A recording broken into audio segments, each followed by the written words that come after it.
তো বন্ধুরা আজকে মেলার শেষ দিন ছিল, তো আমরাও শেষ দিনের জন্য মেলা গিয়েছিলাম। তো মেলা কি কি নিয়েছি ওরা আজকে একটু দেখাবে।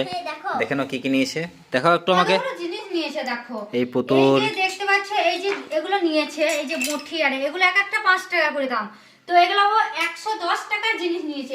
মানে দেখো এখানে খুন্তি আছে, চামচ আছে, দেখো কত রকমের চাকা বেলনা, সব কিন্তু 5 টাকা করে। আর এগুলো হচ্ছে 50 টাকা এগুলো সেট।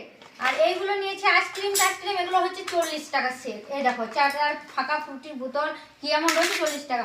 দেখো এইটা আমার পুতুল নিয়েছে, এইগুলো নিয়েছে। আর আমার জন্য তুমি কি কিনে দিলে? শুধু এই 5 টাকা করে, এই 5 টাকা 5 টাকা 10 টাকা জিনিস। তুমি আবার নেবে এতগুলো টাকা জিনিস কিনে দিলে। ওই যেগুলো চাইছে এখন ওগুলো তুমি আবার, তুমি এখন বড় ছোট। হ্যাঁ বেশ ঠিক আছে, এখানে এতগুলো জিনিস পরের মেলাতে আবার তোমাকে কিনে দেবো। হ্যাঁ এখন তুমি যাও, আমি তোমার সাথে কোনোদিন মেলায় যাব না, আমি একাই মেলা যাব। বেশ আমরা চলে যাবো না, আমি না, আমরা দুজন যাবো। বেশ মেয়েকে সব